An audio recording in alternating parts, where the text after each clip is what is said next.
no single CS. Good morning. Good morning. Good morning, everybody. Namaskar.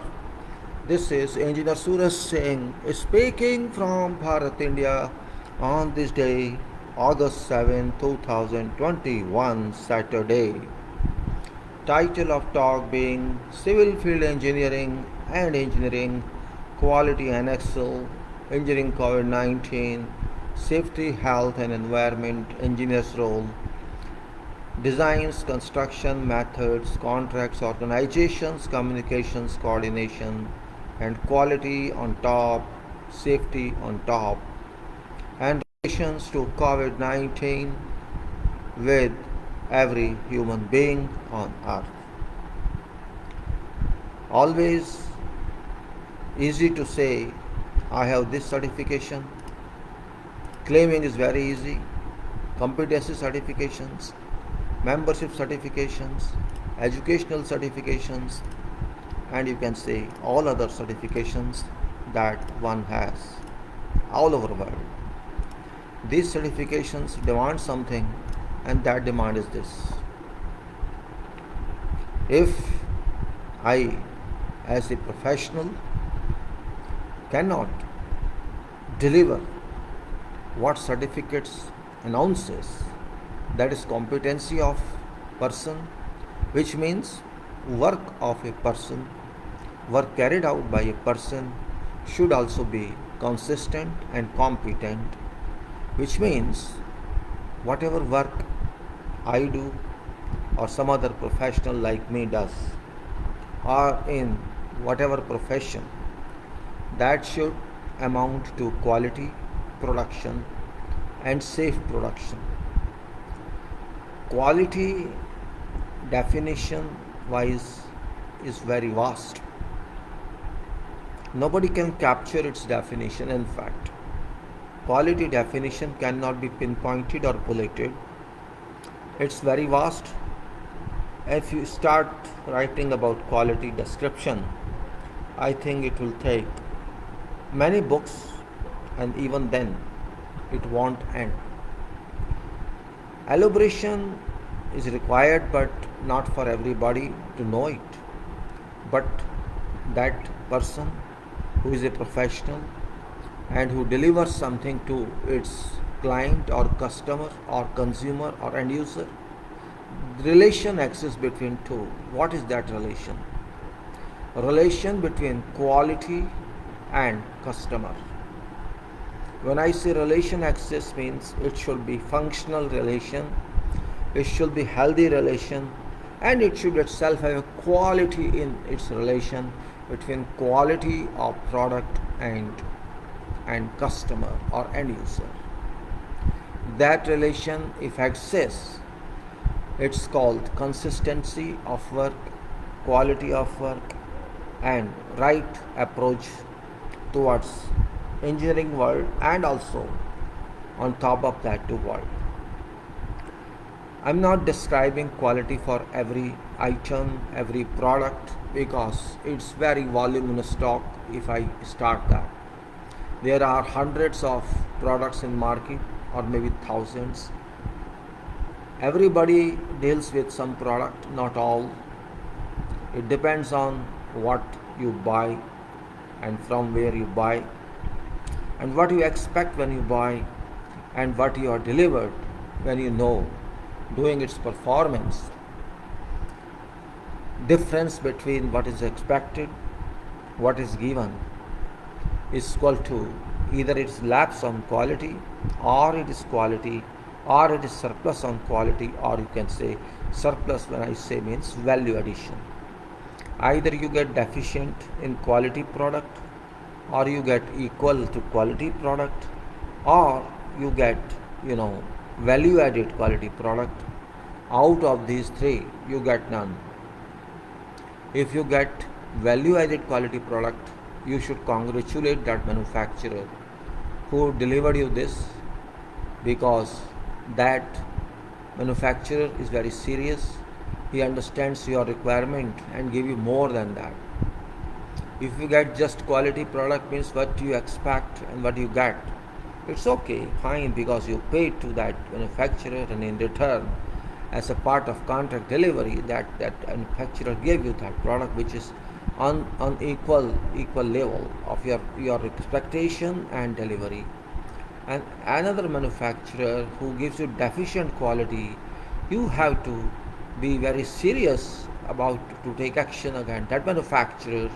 It may be national manufacturer or international, very highly reputed manufacturers. We have to understand this fact. You can see then quality can be quality of quality in itself. Quality of quality products, so-called quality product, can be classified into major prime three classes: deficient quality, at par quality, and value quality or super quality. Super quality is also quality, at par is also quality, and deficient is also quality. Deficient means it is below requirement, it's below standard agreed, and at par means it's as agreed according to specifications, and value added means given something in as bonus or incitement, or you may say initiative, or you can also say what is a promotion type of activity, and incentive, in fact it is customers incentive if that is given as such. If there was a time when quality was at par, and there was a time when it was even richer, enriched quality, which we call value added, and also quality below expected mark. Quality below expected mark, we generally call it substandard. It doesn't mean it has no standard. It has standards, those which we agreed below that. When we agree something, either to buy or to avail services, always there are two parties. One party is that for whom services are delivered, and that party is party one, or you can say like an employer or demander or a buyer. And there's another party which is a seller or service provider, that is party two, a specialist or manufacturer, whatsoever you can call it, that is party two, a kind of contractor, though it's not written, but it is a contract between two parties. Party one is user and party two is manufacturer or industrialist or service provider. Money is paid because of that understanding of contract between two parties, that I am buying this material for a consideration, that is price, and this person or individual or body or whatsoever it is, party 2 shall deliver me this product or service under reservation of this specification. This specification, which is either written in product or written in advertisement or publicity, or which is agreed or which is expected or which is promised. That specification constitutes a standard for that transaction, for that contract, and is that standard we argue with. That is called quality, means description of specification of that product which is exchanged, which is transpired, which is transacted between two parties in lieu of consideration paid in transaction by consumer or customer or whoever is there, and also receipt of that money by that manufacturer or industrialist or service provider. This is relation between two, and that relation, it may not be written, it may not be contractual, but it is contractual and it is written or understood. When transaction is affected, it is a contract. Not necessary for every purchase you have to make a contract, and it can also not be one-sided. If manufacturer writes something on its own and that tries to bind you, that's not possible. There's a clear understanding in convention, in use of product, what a customer expects. That is main contract.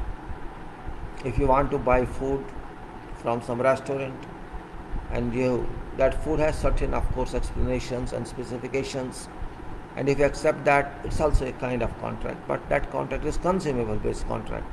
I'm talking of some material or article or good or product that is not consumable, rather usable. Not consumable, but usable, means it's going to be used for a duration that may cover many months or many weeks or many years, which includes performance guarantee, which includes warranty. I'm talking of that kind of purchase where it cannot be consumed immediately, but it takes time for its consumption or use. And that duration of project is called life of project, particularly if warranted. That warranties has to be guaranteed, and post that maintenance charges are paid for functioning of that product, which comes under coverage of AMC, which is another contract. Annual AMC, I mean maintenance contract, annual maintenance contract. So you can say every major product or every long-term product, engineering product, manufactured product, service product, particularly manufactured product delivered by industries, when they are in market, these carry some warranty. Though it is fake or not fake, that is another point. 1 year, 2 year or more extended warranty, or you can say limited warranty. These warranties constitute one contract. And after that, AMC, if you continue, that's another part of contract. So every product generally gives you two contracts, and that annual maintenance contract continues after every year, or a biannual or by it depends on contract. So you can say when you buy a product, it's going to give you binding with many contracts in coming time, and that contract, as I said, at time of purchase, which includes warranty period, at time of when contract is over, warranty is over, that contract expires and it is augmented by AMC, and every year of further according to further conditions you agree, AMC goes on and on and on. So we should understand quality is not simple quality. This means quality of purchase. When you purchase, what sort of quality it is, what are contents of that warranty, what is covered in that warranty, is it a solid warranty or part warranty, are there some products which are not warranted, like sometimes there is some batteries for 1 year or 6 months, and other products for 2 years, like that it happens. In some cases they say, okay, case of body case is for life warranty, and other items are for 4 years or 2 years or 3 years or 1 year, like that is warranty or warranty. So we have to be very clear about that. So what sort of quality has been included in that warranty, in that contract, is also an issue to be understood. Then we can say AMC, or same thing applies to AMC. And also in original warranty, is it replaceable product or it is repairable product? We have to be very careful. Sometimes we buy a product and it doesn't work. What is written for that? What manufacturer says for that? We have to be very careful, because you don't read that. I also make some mistakes. I made some mistakes. I did not care for that, believing that product will work. When you buy new product, you never believe that when it is delivered to you, it will not work. That is, I can say, exempted understanding, means nobody can expect that. Okay, if it is second-hand product, you can expect that it is already used, it may work, it will not work. But when it works, you are happy. But in case it's delivered to you and it doesn't work at all, that's the point where criticality exists, because that manufacturer thinks very big, very highly reputed international company doesn't care for you. Okay, go to my service center, there's a process, do it. Means, what is this? I'm your slave.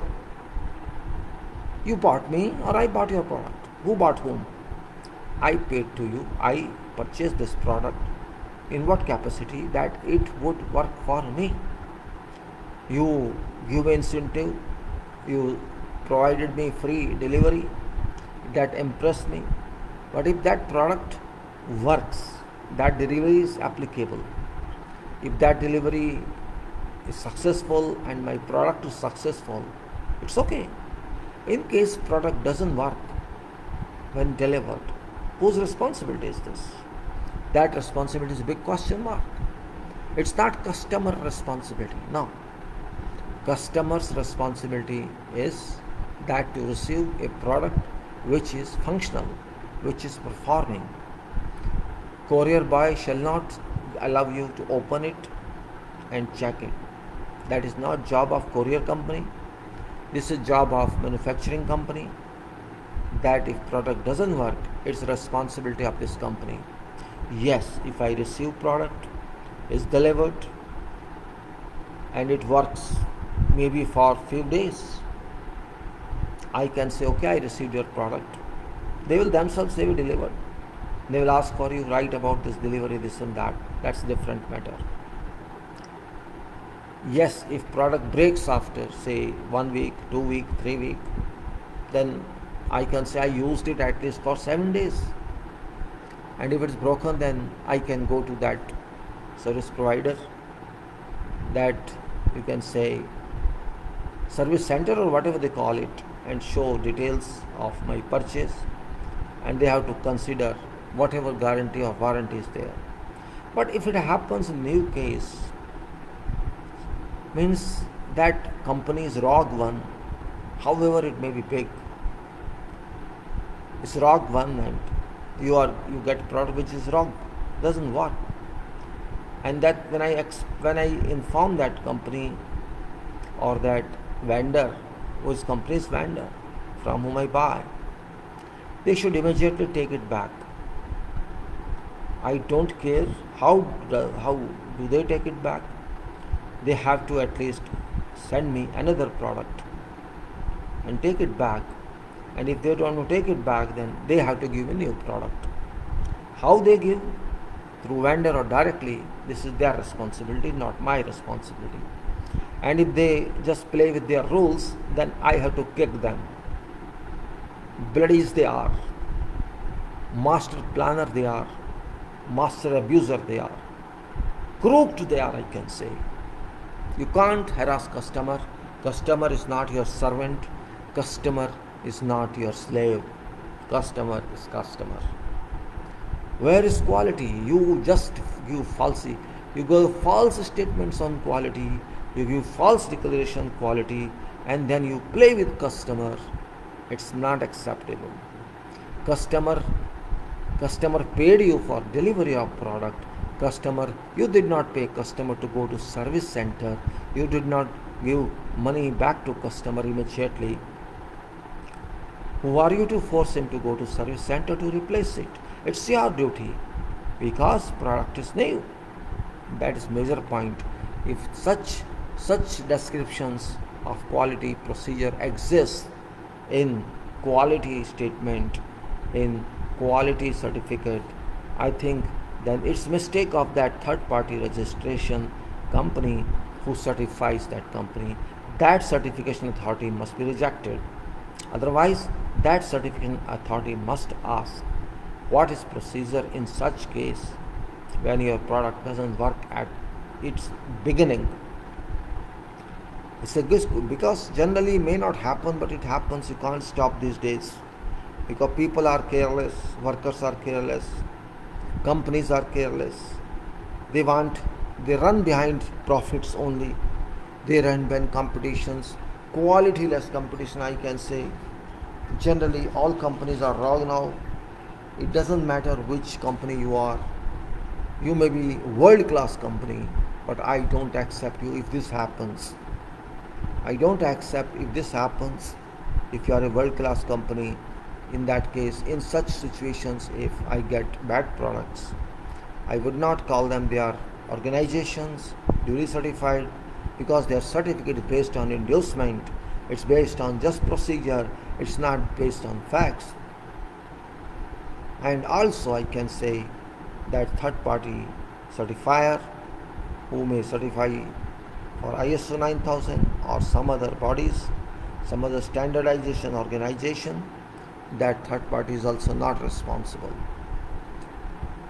That third party should be shameful if this happens and they don't observe this. Really, it's very shameful.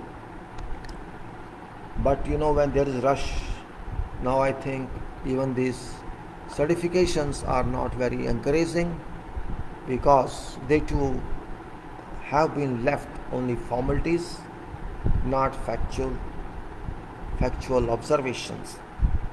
Probably observers or inspectors or whoever are their quality auditors, they too are not to that mark, possibly.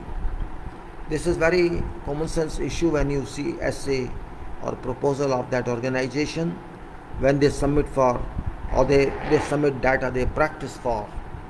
It's very common sense that inspectors or auditors should require procedures, how they transact. How do they transact these sales? It's not simply question of manufacturing. It's not simply question of technicalities.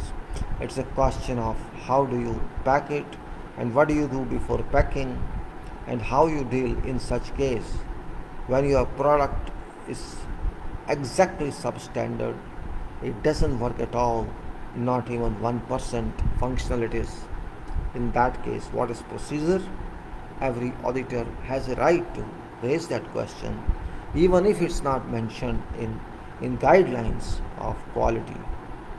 But it is common sense, it's common understanding that when you say customer satisfaction is our top priority, but here is total customer dissatisfaction. So there is a range of customer satisfaction to customer dissatisfaction. What do you understand about this range? If that dissatisfaction is absolute, what action should be taken? And if that satisfaction is 80%, what action should be taken? And likewise, what action should be taken in whole range of customers? Relations between dissatisfaction and satisfaction about product. That is point which is very significant from quality requirement. I am not saying assurance. I am not interested in assurance, because assurance is an excuse, and I don't allow excuse on my money.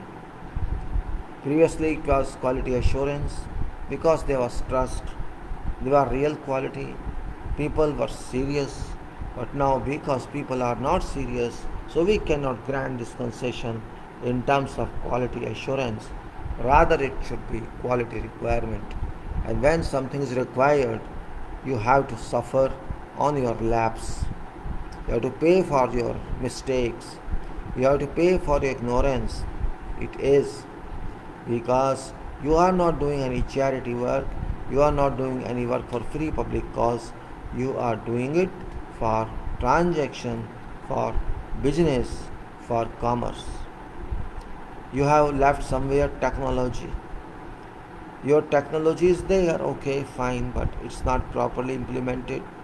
It is not implemented because it has not been well understood.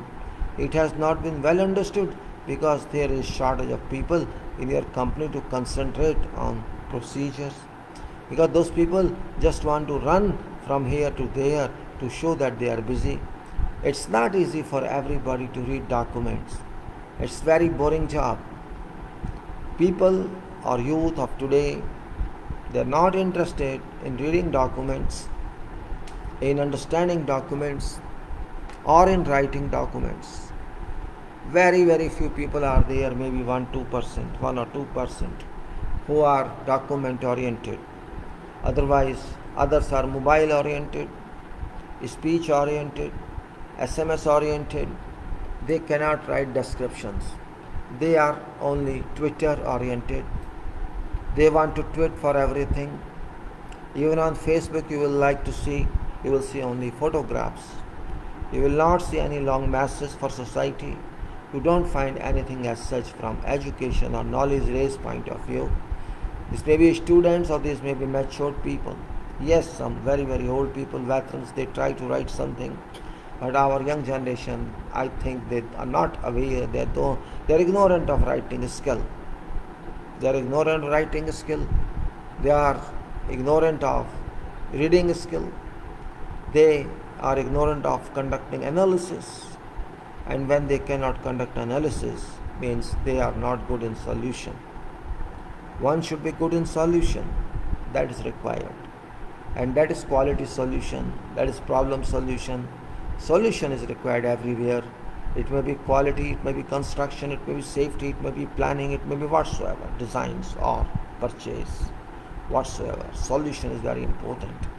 If there is no solution requirement, there can be no engineering requirement.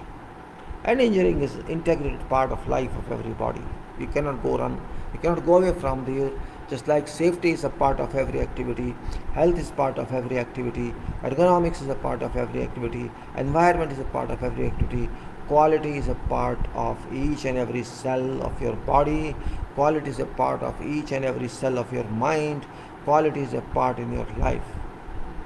If you analyze everything, you understand. If you don't analyze everything, you can't understand. Same thing as if you take bad quality food, you won't like it, you won't eat it, you won't drink bad quality water.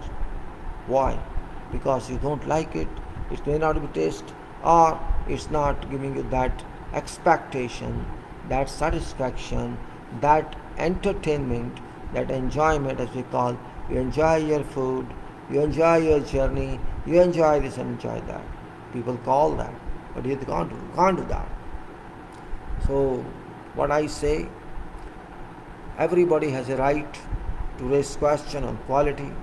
Everybody has a right to raise question on safety, health and environment. And everybody has a right to be concerned about engineering of world. Because there is no space left in society or whole world where engineering doesn't stand. It doesn't come in way. Engineering comes everywhere. That's the point. Engineering is spread all over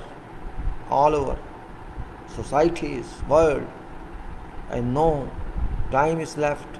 There's no exemption of hours that engineering does not either support you, or you take opportunity, or you use it. It's everywhere, maybe unrecognized by everybody, but it exists.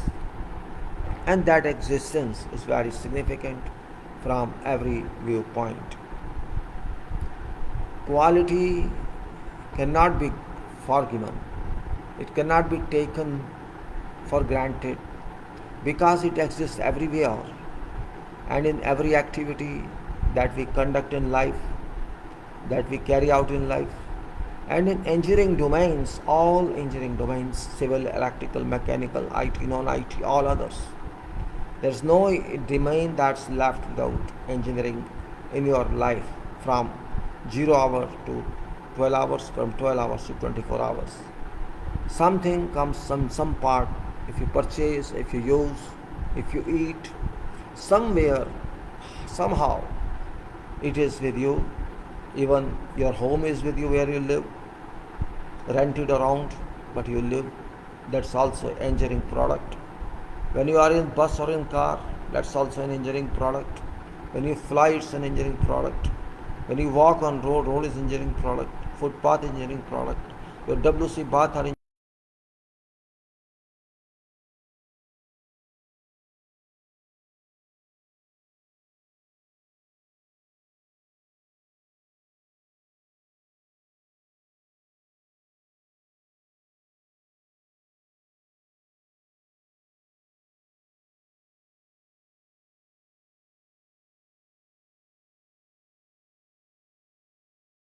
engineer have to understand, engineer has to analyze problem, and once engineer is successful in analyzing that problem, solution is very easily reached.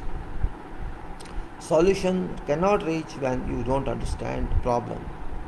Problem understanding is called analysis of problem or analysis of engineering activity. It's a must, and we have to be very serious about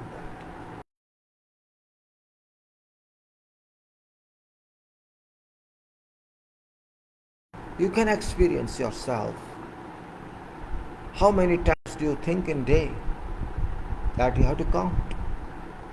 When you think in a day, in 24 hours, how many minutes you think you use for thinking? How many hours you think you use for walking? And how many hours did you use for work? And within that work itself, how many times did you think? Some people may think for continuous hours. Some people may think just instantly minutes, for minutes, couple of minutes. And some may not think at all. That's your job requirement possibly, but that's your maybe personal requirement, or that may be absolute requirement. It depends on your job. But even then, if it doesn't exist in job, then you have to think. What do you think? Why do you think? You have to structure it, analyze it. And when you think, even for 5 seconds, 5 minutes, 5 hours, it depends on you think on work, you think on your personal life, or you think on social life. That thinking is very important, and that is actually power of world, power of your body, power of your mind, and you can say it's home for solution. It is a structural home unit for solution. It's like a building, a structure, you construct it. You devise excavation to finishing. You conduct all, means you build every part of building. When you build every part of building means you have to think for every part of your life. Every day, every hour. That thinking is called building unit. Though it may be imaginary, but it is building unit of that imagination that shall come into your mind. That hypothetical figure, 3-dimensional figure or 2-dimensional figure, or your vision, that's called vision, current vision, past vision, or current reality, current vision or future reality that comes to your mind. That's a part of thinking, or you can say it is analysis. Analysis is logical, or analysis is just illogical. Both types of analysis do exist. We have to understand that. These analysis, you can say plural analysis, many analysis. There are some people who only conduct analysis, and they are called analysts. They can analyze their domain, related issues. They can realize every issue. It depends on that. But remember, when your mind remains active in analysis, you can understand every analysis or find ways to understand. If you have good higher level of common sense and higher level of education like engineering degree or medical degree, where results depend on your performance and not on rules. Of course, rules are part of performance, but performance dominates there. The performance is successful, we can say results are successful. And when you conduct analysis based on thinking, which is unlimited, no one can stop your thinking. There's no law that can stop your thinking. Yes, applications of your solutions, that is different issue. But as far as thinking is concerned, there is no one sitting on your head to ask you stop thinking. It can't be stopped. Even if you think that I have to stop this, you can't stop thinking. So thinking is very much part of quality, because it's a process. It's very much part of process. Same way, analysis is very much part of process. All this we have to understand in terms of summation to engineering, analysis, synthesis, you can say solutions, you can say synthesis, analysis, solution, thinking, considerations, procedures, technical statements. All these go to be termed engineering, in addition to conventional terms of engineering applications, scientific applications for certain objective to be achieved. Very easy, not dramatic, but technicalitic. You can say technocratic it is, technical it is, theoretical it is, tutorial it is, practical it is, experience it is, opportunity it is, thinking opportunity, assimilation opportunity, imaginative opportunity, understanding role in that. All come under quality purview. Yes, you are thinking, but what you are thinking, how do you think? What points you are considering in thinking, all these are considered together. May not be you find all this in your books, not necessary that you should refer to books. You have one book and that's called nature. That book is not small. It contains within this everyone, that nature, which tells us what is life, what is engineering, what is science, what is nature, and what earth is, and what human is. We understand that. That's a point where heavy concentration is applicable, and that engineering depends on quality requirements and how many checks are there involved in each work, each activity, which requirements one should know as must. It says if there is a specification, if there is quality description, if it exists, you have to abide by that. You have to comply with that requirement. You have to fulfill that requirement, and that description of specifications or description of requirements actually is called limited quality, described quality, that you have to perform, not before that what should be done and not after that what should be done. You have to stick to that requirement. Yes, if that requirement automatically depends on either previous requirement or future requirement, then also those requirements become part of that definition, because this is dependency factor. It's not independency factor. When there is dependency factor, no one can say that is automatically understood to be included in that definition of specifications. So if you are not able to do that, it's called non-conformance, and if you do that, it's called conformance. So quality means non-conformance product is called substandard and therefore not acceptable. And if it is conformable, if it can conform, it's acceptable. If it does not, it's called non-conformance, which means engineer who supervised this, who is responsible for this quality,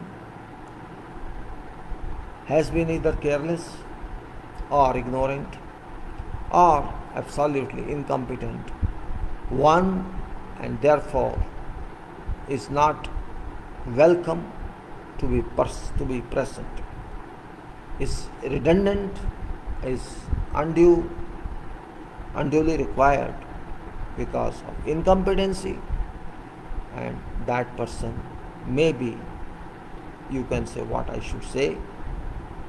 Therefore we must change to meet requirements to achieve intended quality standards for universal recognition of products or goods. That's why I say quality requirements check being a must. And if we do not do that, if we miss that, then we have to blame ourselves for quality failure. Engineering means quality application. Of course it is technical application, but it is technical.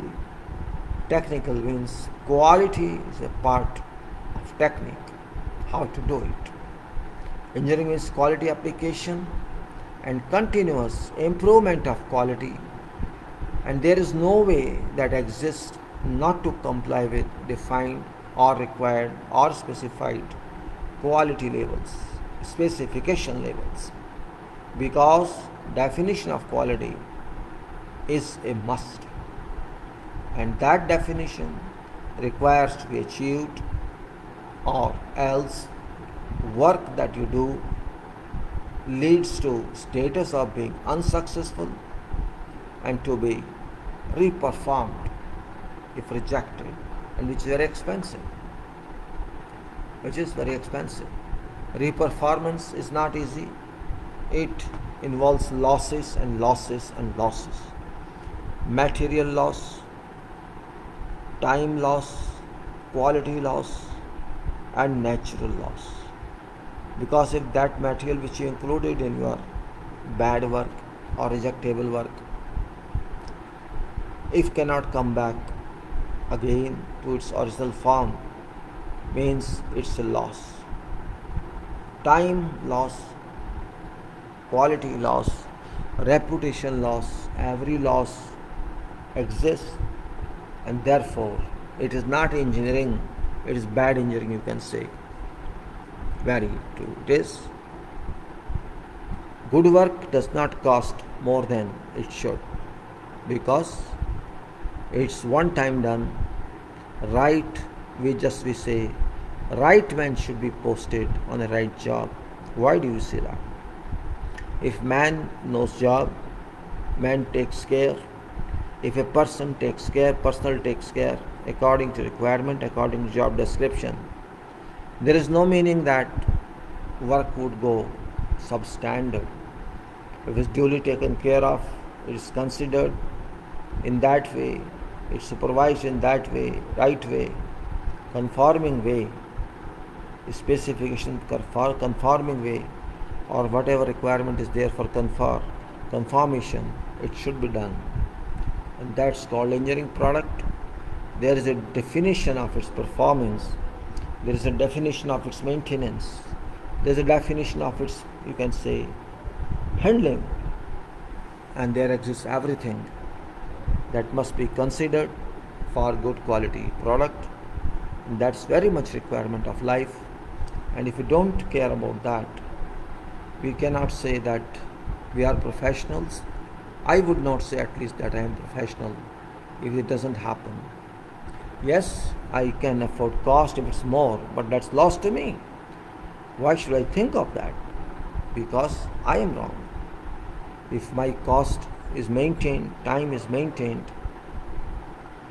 by understanding all risks, that's where I can say that I express my maturity, my pragmatism, my understanding of engineering, my understanding of engineering quality, and whatever else you can say is attached to my requirements which should be done.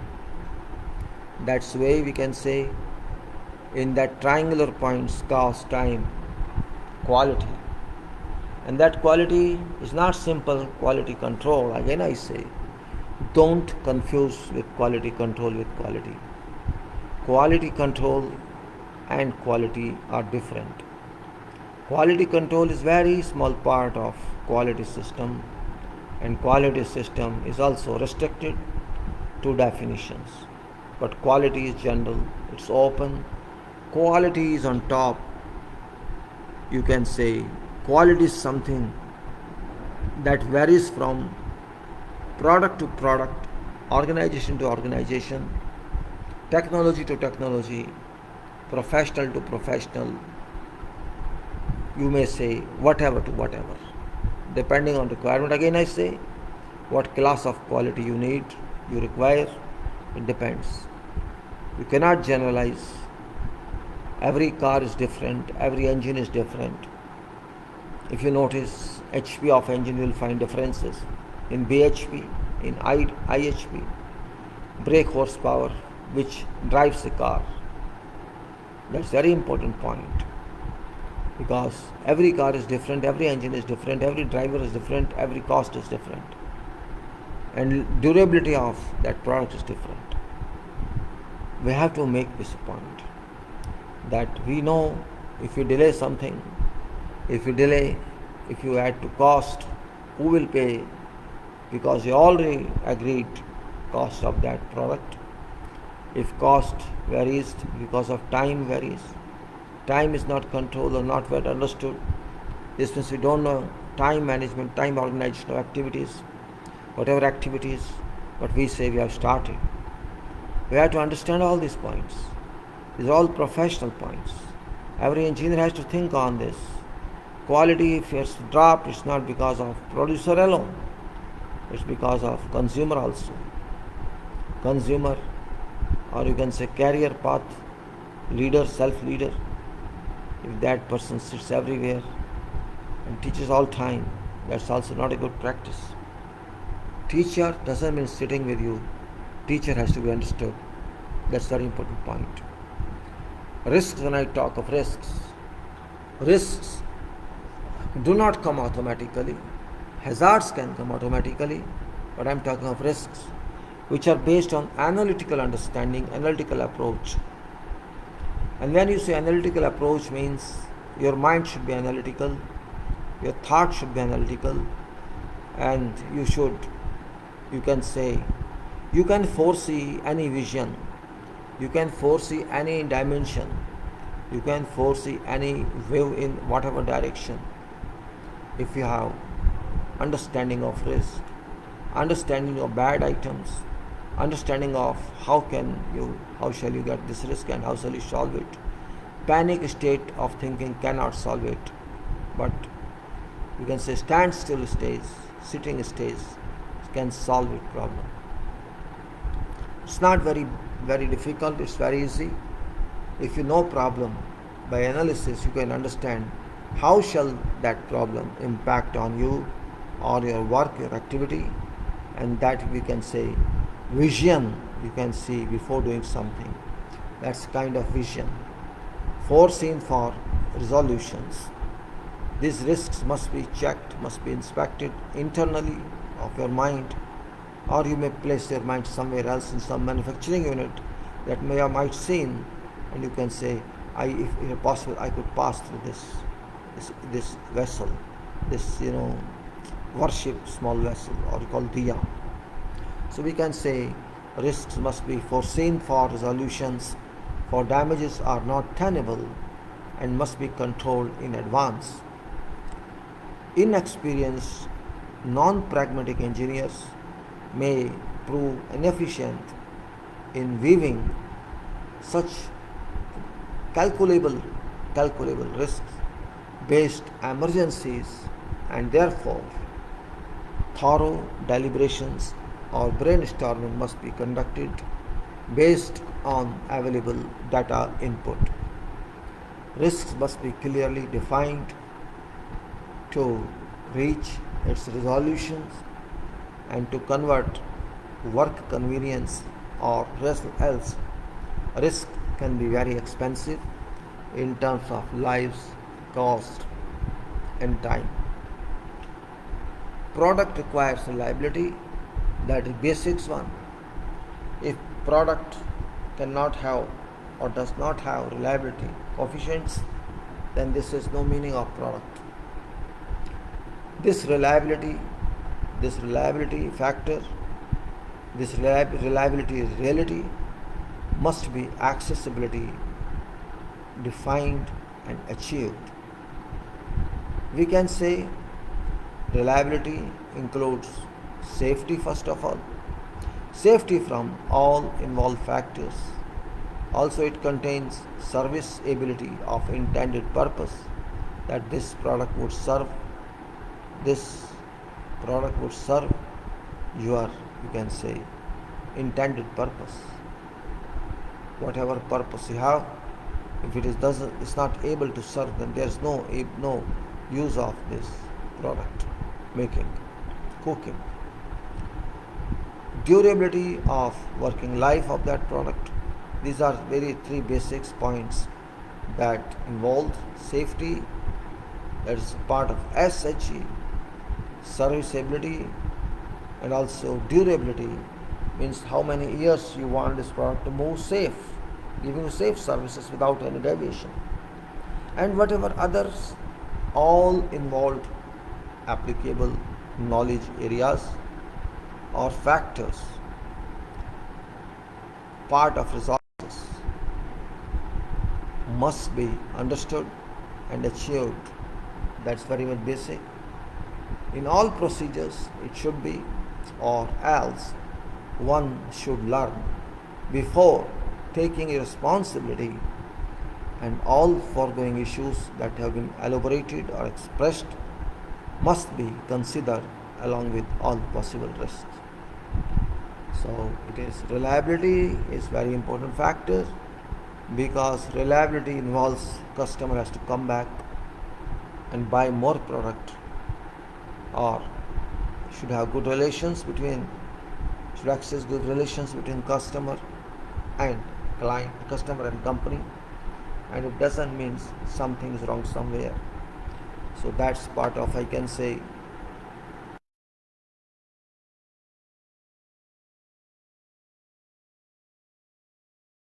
I don't want to read all, just wanted to explain to you what is right, what is wrong, what should be done, what should not be done. That's an important point. And we were discussing hazards. Hazard last time we were discussing, and we have gone through I think it was gas cutting. I think we were able to. In gas cutting we were there. How does it impact? We've gone through this. We have gone through its hazards. That cylinder can explode, ice can be damaged, fire can be there, and live plant it can be. And we discussed about control measures, whatever were there, about oxygen cylinder, its flashback arrestor, its gas hoses and gauges, and how they should be placed, vertical position or horizontal position. And what about personnel carrying out gas cutting operations, what they should wear as PPE, and whatever else.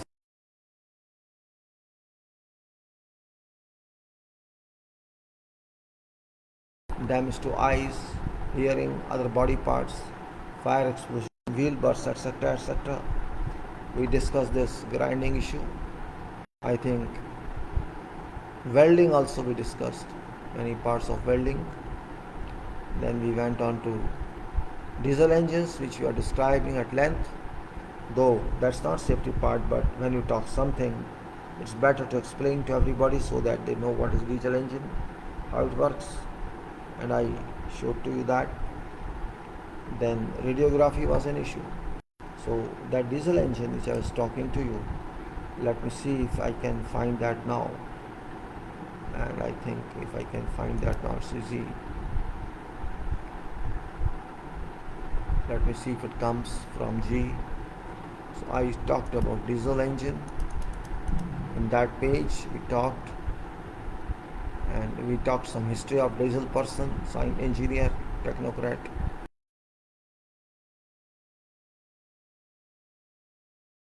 It's not very important, but one should know.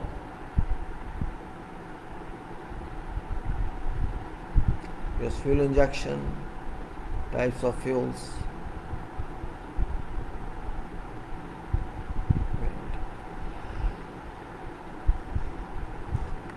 Fuel injection, I think I should do major advantages. For advantages, fuel injection, let us say what it says. Torque controlling after that, and then indirect injection, helix control direct injection, unit direct injection, common rail direct injection. Then there are certain types. Then high speed engines, two-stroke engines, dual fuel diesel engines. I'm not going to mathematical terms, I'm just trying to say what it is. It's mass emissions and noise, cold weather starting, supercharging and turbocharging, fuel and fluid characters, fuel types, and you can say gelling and scans, what are certain other facts.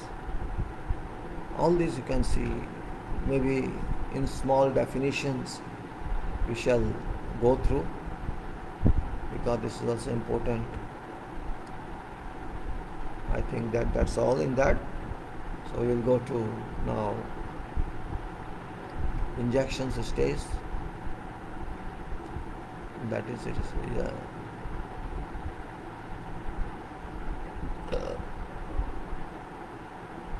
Let's say about something about diesel engine, what it says in definitions. Major advantages actually, and of course disadvantages must be there. I'm just trying to inform that it's not part of safety but knowledge. Safety and knowledge should move together, and that's an important point. Says that major advantages in diesel engines. Diesel engines have several advantages over engines operating on other principles. Diesel engine has highest effective efficiency of all combustion engines because diesel engines inject fuel directly into combustion chamber, which have no intake air restrictions apart from air filters and intake plumbing, and have no intake manifold vacuum to add parasitic load and pumping losses resulting from piston being pulled downwards against intake system vacuum. Cylinder filling with atmospheric air. Cylinder filling with atmospheric air is aided and volumetric efficiency is increased for same reason. Although fuel efficiency, this mass burn per energy produced of a diesel engine drops at lower loads. It doesn't drop quite as fast as that of a typical petrol or turbine engine. Diesel engines can combust a huge velocity, a variety of these fuels. Diesel engines can combust a huge variety of fuels, including several fuel oils that have advantages over fuels such as petrol. These advantages include low fuel cost as fuel oils are relatively cheap, good lubrication properties, high energy density, low risk of catching fire as they do not form a flammable vapor. Biodiesel is an easily synthesized non-petroleum based fuel through transesterification, which can run directly in many diesel engines, while gasoline engines either need adaptation to run synthetic fuels or else use them as an additive to gasoline, ethanol added gasoline. Diesel engines have a very good exhaust emission behavior. Exhaust contains minimal amount of carbon monoxide and hydrocarbons. Direct injected diesel engines emit approximately as much nitrogen oxide. Direct injected diesel engines emit approximately as much nitrogen oxides as Otto cycle engines. Swirl chamber and pre-combustion chamber injected engines, however, emit approximately 50% less nitrogen oxide than Otto cycle engines when running under full load. Compared with Otto cycle engines, diesel engines emit 10 times less pollutants, and also less carbon dioxide comparing raw emissions without exhaust gas treatment. These have no high voltage electrical ignition system, resulting in high reliability and easy adaptation to damp environment. Absence of coils, spark plug, wires, etc. also eliminates a source of radio frequency emissions which can interfere. Absence of coils, spark plug, wires, etc. also eliminates a source of radio frequency emissions which can interfere with navigation and communication equipment, which is especially important in marine and aircraft applications and for preventing interference with radio telescopes. For this reason, only diesel-powered vehicles are allowed in parts of American National Radio Quiet Zone. Diesel engines can accept super or turbocharging pressure. Diesel engines can accept super or turbocharging pressure without any natural limit, constrained only by design and operation limit of engine components such as pressure, speed, and load. This is unlike petrol engines, which inevitably suffer detonation at higher pressure if engine turning in or fuel octane adjustments are not made to compensate. Now, fuel injection will talk of fuel injection, and before that, I think you should read a little. I think I should be back within little, same as procedural, same as before.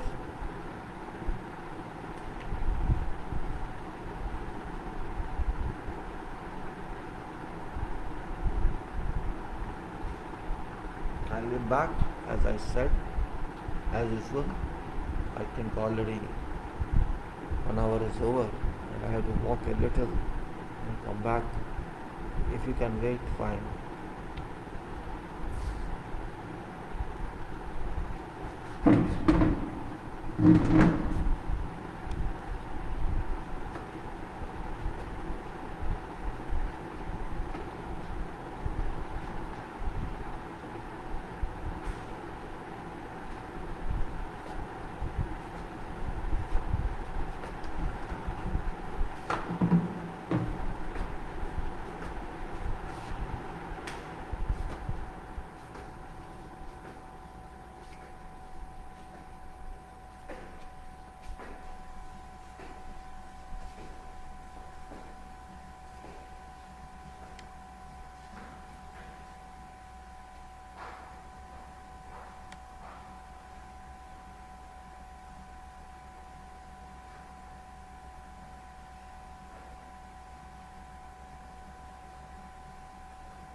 we say fuel injection, we are talking of, right? We are talking of fuel injection, right? And you can say diesel engines rely on air fuel. Diesel engines rely on air fuel mixing being done, air and fuel mixing being done in cylinder, which means that they need a fuel injection system. Fuel is injected directly into combustion chamber, which can be either a segmented combustion chamber known as indirect injection, IDI, indirect injection, or an unsegmented combustion chamber known as direct injection. A definition of diesel engine is specific in requiring that fuel be introduced directly into combustion. Definition of diesel engine is specific in requiring that fuel be introduced directly into combustion or pre-combustion chamber rather than initially into an external manifold. For creating fuel pressure, diesel engines usually have an injection pump. There are several different types of injection pumps and methods for creating a fine air fuel mixture. Over years, many different injection methods have been used, which can be described as below, as follows. Air blast, where fuel is blown into cylinder by a blast of air.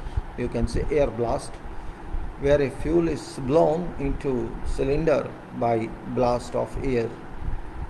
Solid fuel or hydraulic injection, where a fuel is pushed through a spring-loaded valve. The spring-loaded valve injector to produce a combustible mist.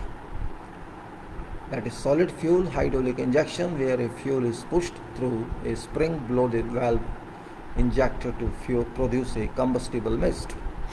Mechanical unit injector, where an injector is directly operated by a cam and fuel quantity is controlled by a rack or lever.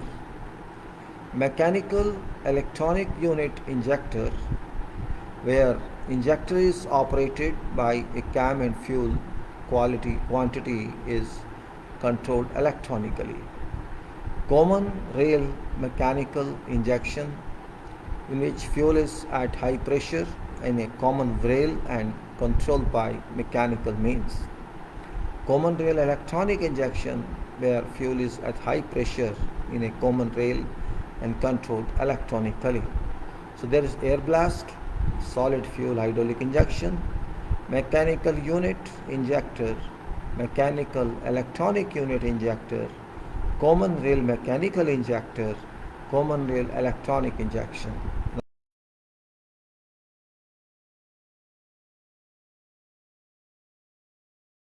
Necessary component of all diesel engines. A necessary component of all diesel engines is a mechanical or electric governor, which regulates torque of engine and thus idling speed and maximum speed by controlling rate of fuel delivery, which means a change of lambda v. Unlike Otto cycle engines, incoming air is not throttled mechanically. Unlike Otto cycle engines, incoming air is not throttled. What is throttle? Let me just explain to you. That's also very important because many times this word has come. Throttle is a technical word. It's thermodynamical throttle.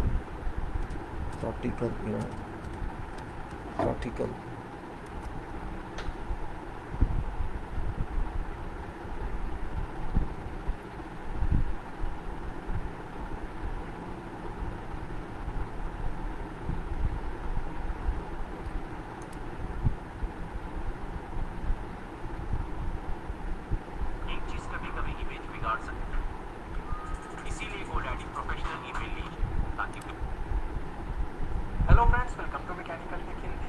Friends,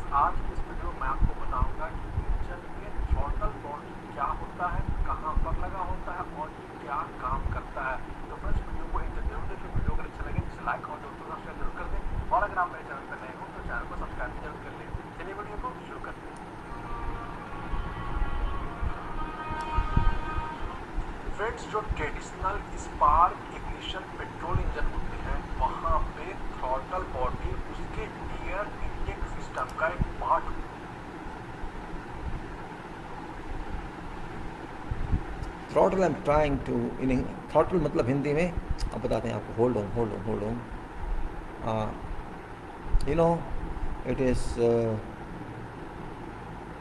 when a steam was let out of throttle, engine made a peculiar noise.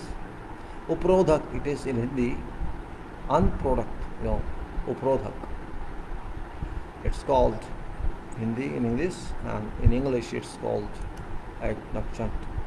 In English I'm trying to say throttle. Uprodhak means throttle meaning in English, throttle meaning in English.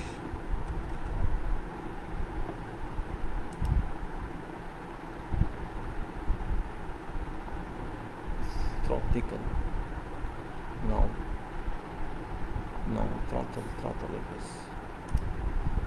it is problem is I'm not getting exactly what should be. It is actually THROTT, and this is where I am interested in. THROTT, throttle, meaning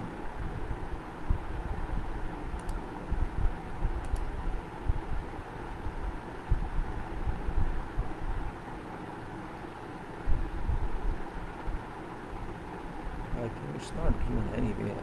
Well, what to do if it's not given?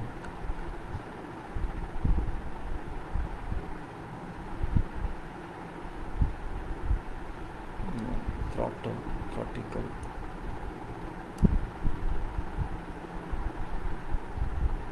I think it's not available. No, I'm sorry, I cannot find it. What's the meaning? But this is a technological term. I wasted my time, nothing else. So I say, no problem. Unlike auto cycle engines, incoming air is not throttled. Mechanically governed fuel injection systems are driven by engine's accessory gear train. Mechanically governed fuel injection systems are driven by engine's accessory gear train or serpentine belt. These systems use a combination of springs and weights to control fuel delivery relative to both load and speed. Modern electronically controlled diesel engines control fuel delivery by use of an electronic control module (ECM) or electronic control unit (ECU). ECM or ECU receives an engine speed signal as well as other operating parameters such as intake manifold pressure and fuel temperature from a sensor and controls of amount of fuel and start of injection timing through actuators to maximize power and efficiency and minimize emissions. Controlling timing of start of an injection of fuel into cylinder is a key to minimizing emissions and maximizing fuel economy, efficiency of the engine. Timing is measured in degrees of crank angle of piston before top dead center. For example, if ECM or ECU initiates fuel injection when piston is 10 degrees before TDC, the TDC start of injection or timing is set to be 10 degrees before TDC. Optimal timing shall depend on engine design as well as its speed and load. Types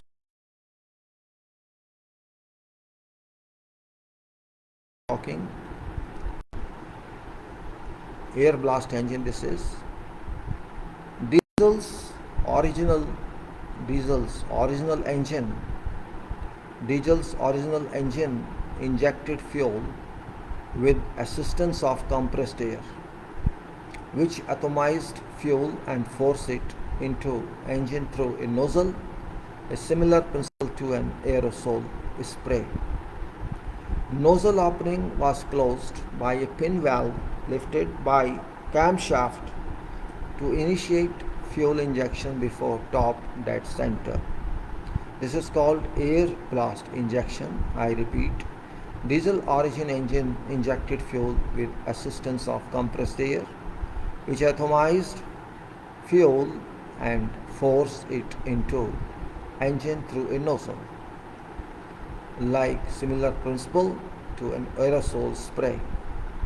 Nozzle opening was closed by a pin valve lifted by camshaft to initiate fuel injection before top dead center. It is called air blast injection. Driving compressor. Driving compressor used some power, but efficiency was better than efficiency of whatever other combustion engine at that time. Also, air blast injection made engines very heavy and did not allow for quick load changes, making it unsuitable for road vehicles. Indirect injection. Indirect injection. An indirect diesel engine system. Engine delivers fuel into a small chamber called a swirl chamber.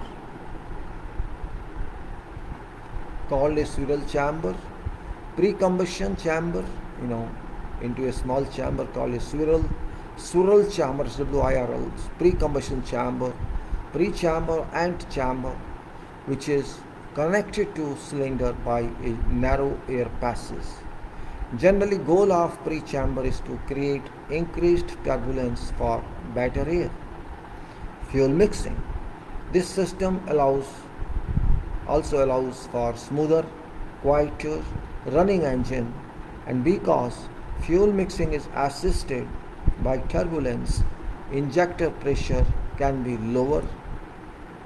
Most IDI systems use a single orifice injector.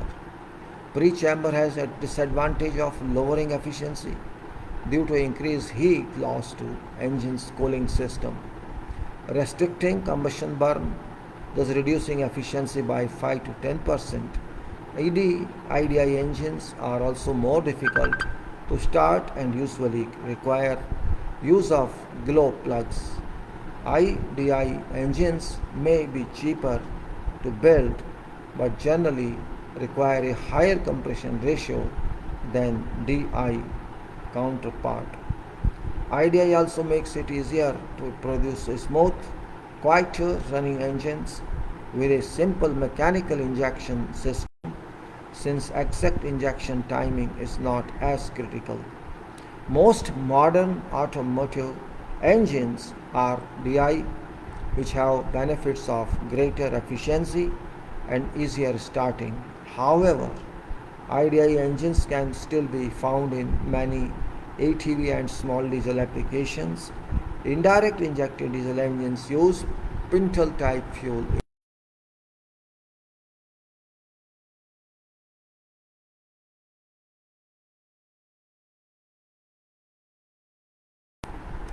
Ricard Comet indirect injection chamber. And now we go to controlled direct injection. Helix controlled direct injection.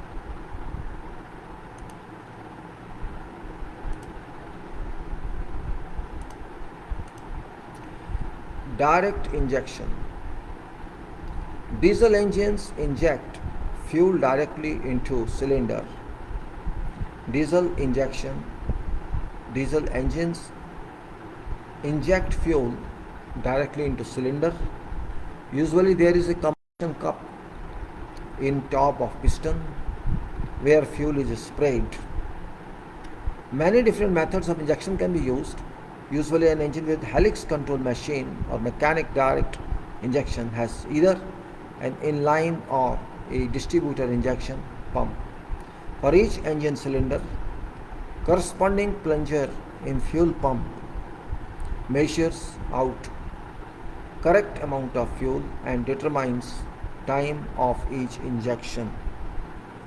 These engines use injectors that are very precise, spring-loaded valves that open and close at a specific fuel pressure. Separate high pressure fuel lines connect fuel pump with each cylinder. Fuel volume for each single combustion is controlled by a slanted groove in plunger which rotates only a few degrees, releasing pressure, and is controlled by a mechanical governor consisting of weights rotating at engine speed constrained by springs and a lever. Injectors are held open by fuel pressure. On high-speed engines, plunger pumps are together in one unit. Length of fuel lines from pump to each injector is normally same for each cylinder in order to obtain same pressure delay. Direct injected diesel engines usually work orifice type fuel injectors. Is long paragraph. Let me read it again. Helix controlled direct injection. Diesel engines inject fuel directly into cylinder. Usually there is a combustion cup in top of piston where fuel is spread. Many different methods of injection can be used. Usually an engine with helix control mechanic direct injection has either an inline or a distributor injection pump. For each engine cylinder, corresponding plunger in fuel pump measures out correct amount of fuel and determines timing of each injection. These engines use injectors that are very precise spring-loaded valves, open and close at specific fuel pressure. Separate high pressure fuel lines connect fuel pumps with each cylinder. Fuel volume of each single combustion is controlled by a slanted groove in plunger, which rotates only a few degrees, releasing pressure, and is controlled by mechanical governor consisting of weights rotating at engine speed constrained by springs and lever. Injectors are held open by fuel pressure. On high-speed engines, plunger pumps are together in one unit. Length of fuel lines from pump to each injector is normally same for each cylinder in order to obtain same pressure delay. Direct injected diesel engines usually work on orifice type injectors. Electronic control of fuel injection transform direct injection engine by allowing much greater control over combustion. So this is different types of pistol bowels. Now unit direct injection. I'm just giving the information for you. This is important one. Now you can say unit direct injection, also known as pump nozzle, is high pressure fuel injection system that injects fuel directly into cylinder of engine. In this system, injector and pumps are combined into one unit positioned over each cylinder controlled by camshaft. Each cylinder has its own unit eliminating high pressure fuel lines, achieving a more consistent injection. Under fuel load, injection pressure can reach up to 220 MPa. 220 MPa unit injection system used to dominate commercial diesel engine market. But due to higher requirement of flexibility of injection system, they have been rendered obsolete by more advanced common rail system. Common rail direct injection. Common rail CR direct injection systems do not have fuel metering. Pressure raising and delivery function in a single unit, as case of Bosch distributor type pump. For example, high pressure pump supplies CR, that's common rail. Requirement of each cylinder injector are supplied from this common high pressure reservoir of fuel. An electric diesel control EDC controls both rail pressure and injections depending on engine operating conditions. Injectors of older CR systems have solenoid driven plungers for lifting injection needle, whilst newer CR injectors use plungers driven by piezoelectric actuators that have fewer moving mass and therefore allow even more injections in a very short period of time. Injection pressure of modern CR systems range from 140 MPa to 270 MPa. There are several different ways of categorizing diesel engines based on different design characteristics. By power output, there is a small, that is less than 188 kW, 252 HP, medium 188 to 750 kW, and larger is greater than 750 kW. So less than 188 kW is small, and medium is 188 to 750 kW, and large is greater than 750 kW, and 188 is 252 HP, which you can say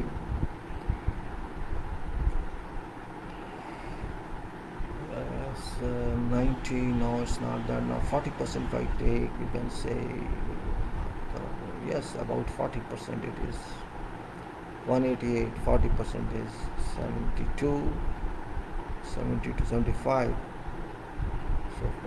so about 40% you can say. So this also can change, then 750 to 40%, about 300. Now 188 is 40% more, is 40% more, so it's 40% more, means 100 some 750 kW. So this is 750 plus 300, 40%, 300, so 1040 something HP, and in between is that. So by cylinder bore, so kW conversion around 1.4. Now cylinder is a power output. Now we are going to do cylinder bore. Passengers car engines 7500 mm. Cylinder bore, this is bore diameter of cylinder. Lorry and commercial vehicle engine is 170 mm. High performance high speed engines 165 to 80 mm. Medium speed engines 240 620 mm. So passenger car is about 75 to 100 mm bore, small, very small.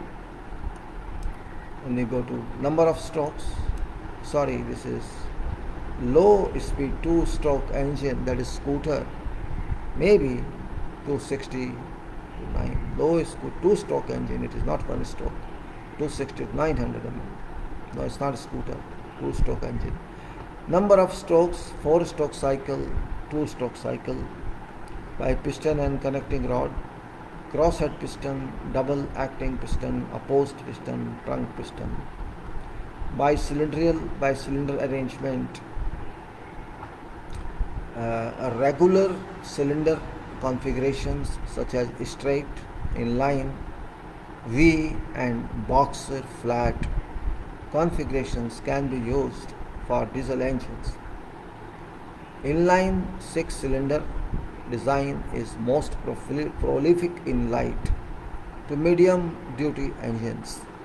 Through inline to 4 engines are also common. Small capacity engines, generally considered to be those below 5 liters in capacity, that is small capacity engines, are generally 4 or 6 cylinder type, with 4 cylinder being most common type found in automotive use. V configuration used to be common for commercial vehicles, but it has been abandoned in favor of inline configuration. By engine speeds, Gunter Mau categorizes a diesel engine by their rotational speeds into 3 groups: high speed engines more than 1000 rpm, medium speed engines 300 to 1000 rpm, and slow speed engines less than 300 rpm. High speed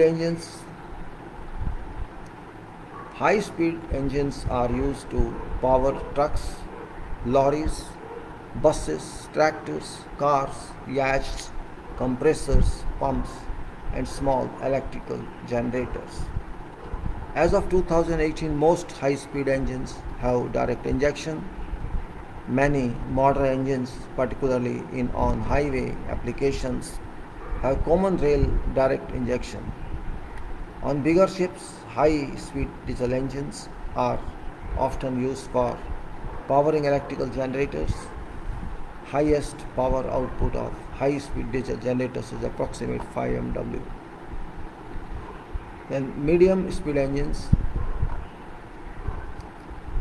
Medium speed engines are used in large electrical generators. Large electrical generators.